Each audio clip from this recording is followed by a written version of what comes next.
प्यार मोहब्बत के गीत सुनाता नहीं हूँ क्योंकि मैं प्रैक्टिकल में विश्वास करता हूँ। बजाय सुनाने के करने में ज़्यादा मज़ा है। और बहुत सारे बुद्धिजीवी लोग हैं। बुद्धिजीवी का मतलब वो होता है जिसकी बुद्धि में छोटे छोटे जीव पड़ जाते हैं। वो इस देश में इस तरह के बुद्धिजीवी बहुत हैं। वरना तो बड़ी आपने इन बड़े कवियों को सुना। मैं हालांकि इतना बड़ा कवि नहीं हूँ क्योंकि ये सारे टीवी चैनल वगैरह पे आते रहते हैं। मैं तो पहली बार आया हूँ।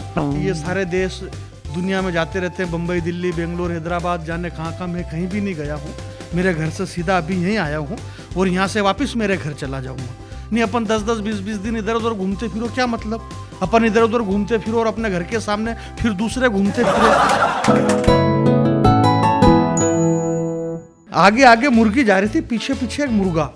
सामने से एक ट्रक आया, उसमें वो मुर्गी दब के मर गई। इन्होंने पूछा, बोले यार ये क्या हुआ जानी भाई? मैंने कहा कुछ भी नहीं, ये मध्य प्रदेश की मुर्गी थी, ये हिंदुस्तान की मुर्गी थी, इसने अपनी जान दे दी परंतु इज्जत नहीं दी।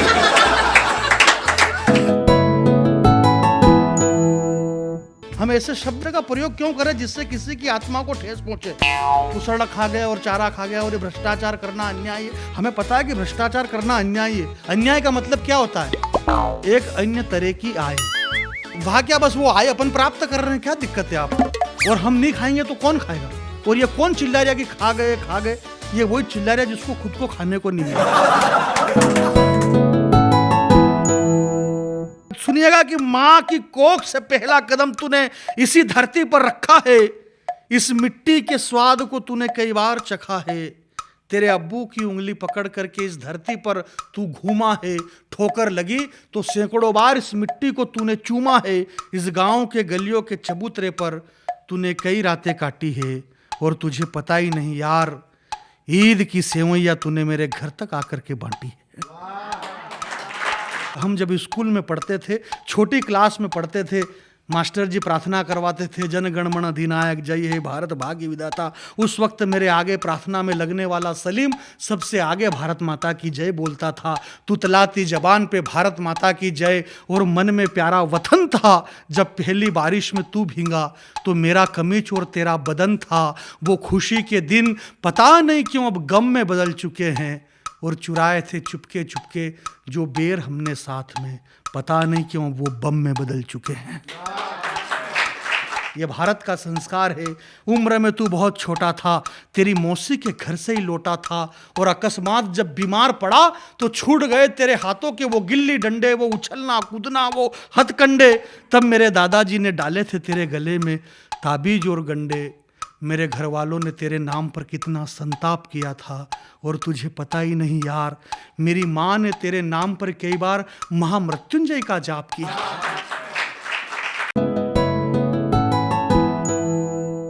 2 लाख रुपए मिले, गीतकारों ने गीत लिख दिया जोरा जोरी चने के खेत में।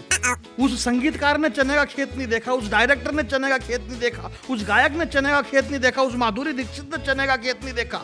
उसे 2 करोड़ रुपए मिले, उसने नृत्य कर दिया जोरा जोरी चने के खेत में। उस बेवकूफ को यह पता ही नहीं कि चने के खेत में जोरा जोरी हो ही नहीं सकती। नहीं, चने के झाड़ की साइज है, इतने जोरा जोरी कैसे करेंगे उसमें? और उसे ये पता नहीं कि इसमें जोरा जोरी करूंगी तो खुजली कितनी जगह चलेगी। क्या बात, क्या कुछ भी नहीं। 2 लाख रुपए मिले, एक पप्पी तू मुझको उधार दे दे, बदले में यूपी और बिहार ले ले, मर्जी पड़े जो। मात्र 2 लाख रुपए में हिंदुस्तान का पूरा के पूरा प्रांत दे दिया।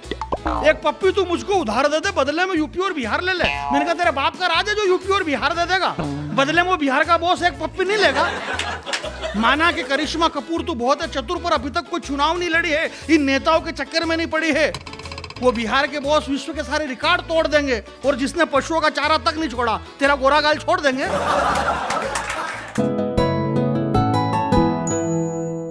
मल्लिका शेरावत भगवान कृष्ण की पहली साधिका है जिसने गीता को सबसे अच्छे ढंग से पढ़ा।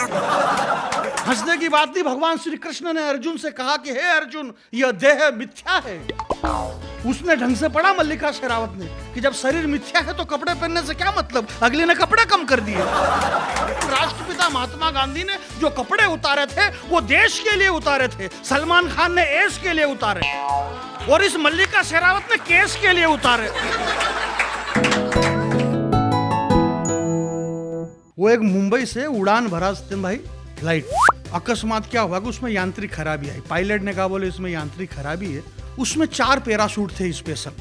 तो एक वैज्ञानिक बैठे हुए थे, बोले साहब एक पैराशूट मेरे को दे दो, क्योंकि मैं महत्वपूर्ण व्यक्ति हूँ, मैं देश का वैज्ञानिक हूँ, मुझे बहुत सारे मिसाइलों का परीक्षण करना है, बहुत सारे हथियार बनाना है। तो वो 1 नंबर का पैराशूट वो वैज्ञानिक लेके कूद गया। थोड़ी देर बाद एक शिक्षक बैठा हुआ था, उस शिक्षक ने कहा, बोले साहब मैं टीचर हूँ, बच्चों का भविष्य हूँ, एक पैराशूट मुझे दे दो। तो दूसरे नंबर का वो टीचर लेकर के कूद गया।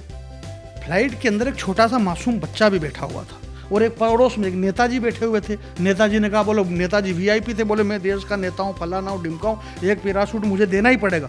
वीआईपी थे, नेताजी एक पैराशूट लेके वो कूद गए। अब एक पैराशूट बचा हुआ था, वो सब उस पायलट के लिए था। पायलट ने कहा, बोले बेटा अपने पास में पैराशूट सिर्फ 4 थे, अब ये एक बचा है, इससे तुम उतर जाओ। तो उस बच्चे ने कहा, बोले पायलट अंकल आप बिल्कुल टेंशन मत पालो, अपने पास में अभी 2 पैराशूट और बचे हुए हैं। वो नेताजी तो जल्दी जल्दी में मेरा स्कूल का बस्ता लेके कूद गए।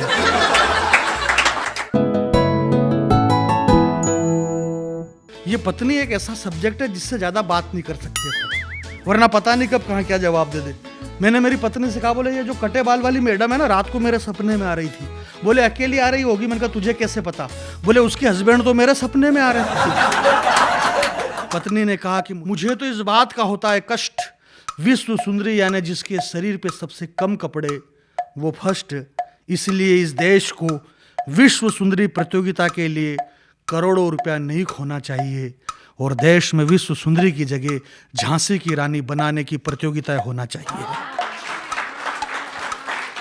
नए नए कॉमेडी के किस्सों की होगी बरसात हमारे साथ, वो भी फ्री में। तो आज ही डाउनलोड करें the comedy app Google play store से।